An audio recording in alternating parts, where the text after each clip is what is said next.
Looks like a couple of the vault experiments ran into some speed bumps. L'implant de contrôle mental est un élément important de la saison 2. Voici ce que nous avons appris dessus, pourquoi il est si important et pourquoi cela désigne une faction en particulier. Tu vas m'écouter très attentivement. Tu vas l'aimer, cette histoire, c'est garanti. Bagarre, duel, torture, vengeance, géant, monstre, poursuite, évasion, grand amour, miracle.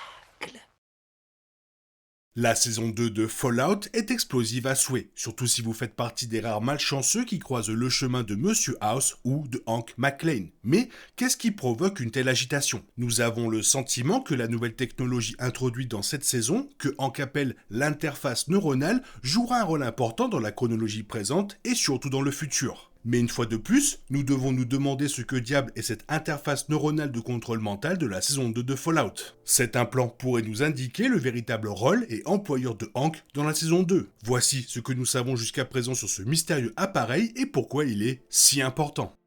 Dans la scène d'ouverture, on aperçoit Monsieur House tapis dans un bar. Il peut se permettre cela car le public croit qu'un sosie de Monsieur House est le vrai. Il provoque délibérément une bagarre avec des ouvriers du chantier, qui le détestent rapidement et les attire dehors. Une fois à l'extérieur, Monsieur House implante l'interface neuronale sur la nuque de l'un d'eux et l'on découvre pour la première fois l'implant dans la saison 2. Du moins, on voit le dispositif de contrôle mental dans ses premières versions. Après avoir implanté le dispositif sur la moelle épinière via la nuque de l'homme, Monsieur House semble pouvoir contrôler son comportement à l'aide d'une télécommande munie d'une molette et d'un bouton rouge. Lorsqu'il appuie sur ce bouton, Monsieur House prend le contrôle mental de l'homme. Ce dernier est contraint d'obéir aux ordres verbaux de Monsieur House et ordonne à son prisonnier de tuer ses amis. Ce qu'il fait. Mais l'interface neuronale ne semble pas fonctionner parfaitement. L'homme résiste à l'emprise de Monsieur House et parvient à s'en libérer. En réaction, Monsieur House augmente la puissance du dispositif avec sa télécommande, espérant reprendre le contrôle de l'homme. L'implant semble alors redoubler d'efforts sur le cerveau de l'homme. Hélas, trop d'efforts. La tête de l'homme explose, ne laissant que l'implant sur la nuque de l'homme qui en a perdu la tête.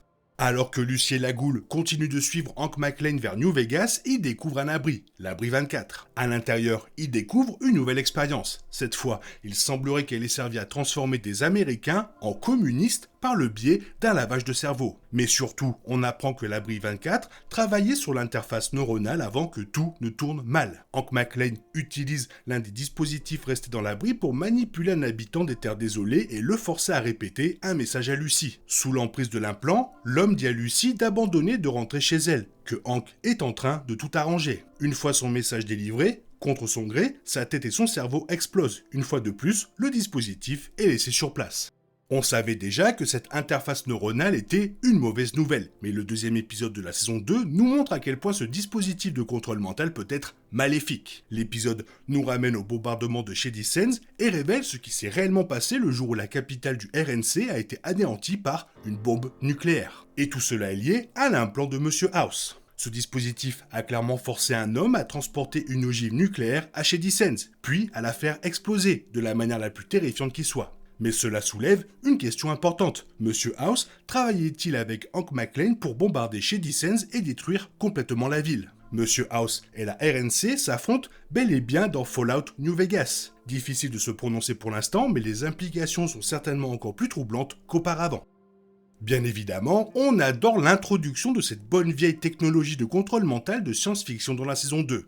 Mais que sait-on jusqu'à présent du fonctionnement de l'interface neuronale ? Eh bien, à vrai dire, pas grand-chose. Hank nous a tout de même révélé certains des composants nécessaires à sa fabrication, ou du moins ce qui pourrait être requis pour créer la version idéale de l'implant de Monsieur House, une version qui fonctionne réellement. Comme mentionné précédemment, dans le premier épisode de la saison 2, nous découvrons l'intérieur de l'abri 24. L'abri a mené une expérience de lavage de cerveau, contrôle mental impliquant l'interface neuronale. Hank confirme qu'il travaillait sur l'aspect interface cerveau-ordinateur de l'implant de contrôle mental. Dans notre réalité, les interfaces cerveau-ordinateur sont définies comme des dispositifs qui acquièrent les signaux cérébraux, les analysent et les traduisent en commandes transmises à des périphériques de sortie exécutant les actions souhaitées. Nous supposons que c'est plus ou moins ce que Monsieur House et Hank recherchent avec leur version d'une interface neuronale. Mais contrairement au dispositif de notre réalité, espérons-le, cette technologie maléfique de Robco vise à utiliser le dispositif pour que des signaux cérébraux exécutent les actions désirées par celui qui le contrôle. Monsieur House et Hank tentent de créer la technologie de contrôle mental ultime. À la fin du premier épisode de la saison 2, on découvre Hank McClane dans un immense abri anti-atomique luxueux à Las Vegas. Bien que les occupants soient désormais décédés, on apprend qu'il travaillait également sur le dispositif de contrôle mental. Lors de son appel à une personne pour le moment inconnue, il indique que l'abri a fait des progrès en matière de miniaturisation. Mais tous ces progrès devront être intégrés avant que l'interface neuronale ne soit prête pour les dessins maléfiques que les personnes ont en tête. On peut affirmer sans risque de se tromper que le dispositif de contrôle mental de Robco était loin d'être prêt pour le marché dans la saison 2. À ce moment-là, l'implant provoquait des explosions de tête, probablement dues à une pression excessive sur le cerveau. D'après les commentaires de Hank, il était également trop volumineux pour un contrôle subtil. De plus, les interactions cerveau-ordinateur étaient loin d'être optimales. On voit cependant Hank s'atteler à la tâche tout au long de la saison 2. Pendant une grande partie de cette seconde saison, il travaille à perfectionner le dispositif, et il n'hésitait pas à sacrifier des souris pour y parvenir, ce qui rend le personnage encore plus glaçant. Donc, en gros, oui, le problème c'est que ça provoquait des crises de nerfs. Et puis, on imagine que développer une technologie de lavage de cerveau qui contrôle les esprits, ce n'est pas si facile que ça. Mais quand on veut, on peut. Hank perfectionne enfin son implant, rendant ainsi son dispositif de contrôle mental opérationnel. Après de nombreuses tentatives infructueuses, Hank réussit à mettre au point l'appareil en le testant sur un charlatan, et il s'empresse de reproduire ses résultats. Dans l'épisode 6, on découvre le plan de Hank pour les Terres désolées. Il veut implanter un dispositif de contrôle mental à chaque habitant de la surface et les soumettre à son emprise. Il souhaite ensuite les maintenir dans un état de soumission et de banalité, ravi de le servir et de servir ses objectifs, échangeant joyeusement salutations. Hank croit bâtir une utopie grâce à l'interface neuronale, mais évidemment, étant donné qu'il est le seul à conserver son libre arbitre, ce n'est clairement pas le cas. On comprend alors la véritable nature de ce projet, une véritable horreur. Bien que le plan de Hank semble motivé par son propre intérêt, il soulève une question. S'agit-il d'un plan qu'il a élaboré par lui-même ? Ou a-t-il effectué tout ce travail sur le dispositif de contrôle mental au service de quelqu'un d'autre ? Et surtout, qui ?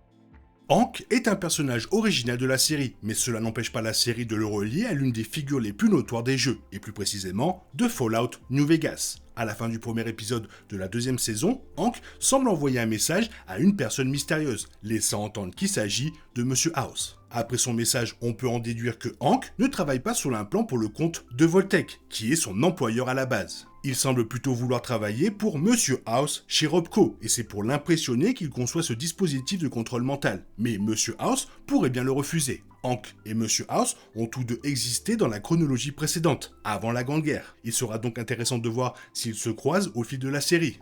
Il est également possible que Hank ne travaille ni pour Vault-Tec, ni pour Monsieur House, mais plutôt pour le compte du mystérieux autre joueur que Monsieur House a évoqué, une entité que nous soupçonnons de contrôler à la fois Vault-Tec et l'Enclave. Et pas mal d'indices mettre en place cette idée. Déjà, Hank est censé être un employé de bureau pour Vault-Tec, alors comment pourrait-il avoir les compétences pour travailler sur un appareil qui contrôle le cerveau ? De plus, il semble que cet appareil soit plus important que la fusion froide, étant donné la curiosité accrue de Hank pour participer à la réunion. Il semblerait que Hank joue double jeu et travaille en réalité pour l'Enclave en tant qu'espion à Vault-Tec, ce qui expliquerait tout. Pour l'instant, bien que Hank ait perfectionné le dispositif de contrôle mental dans la saison 2, nous ignorons encore si ses travaux le relient à quelqu'un d'autre.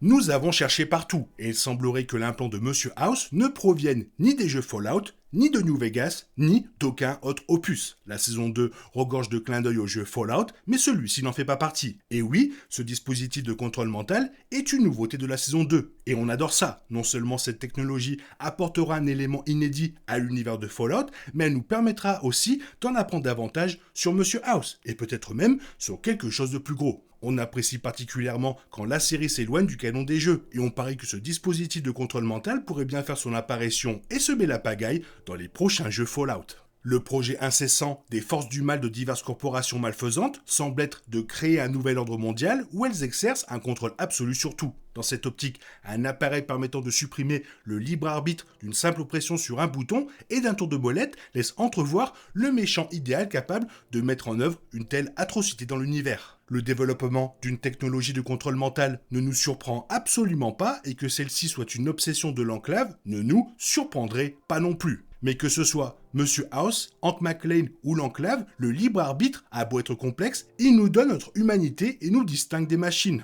On imagine mal qu'un méchant puisse l'ignorer. Les êtres humains se battront toujours pour leur autonomie. Il nous reste à voir ce que deviendra l'interface neuronale dans la suite de la saison 2. Je ne sais pas pour vous, mais ça pue quand même l'enclave à 10 km. S'il y a vraiment quelqu'un qui voudrait dominer le monde avec des puces, ça pourrait bien être l'enclave. Alors bien sûr, derrière, ça pourrait être Monsieur House. Toi, qu'est-ce que tu en penses? Fais-moi part de ton avis dans la zone commentaire. Et comme d'habitude, bisous bisous, bye bye. T'es toujours là, toi? C'est fini. Rentre chez toi. Allez, dehors. Naï, naï, naï.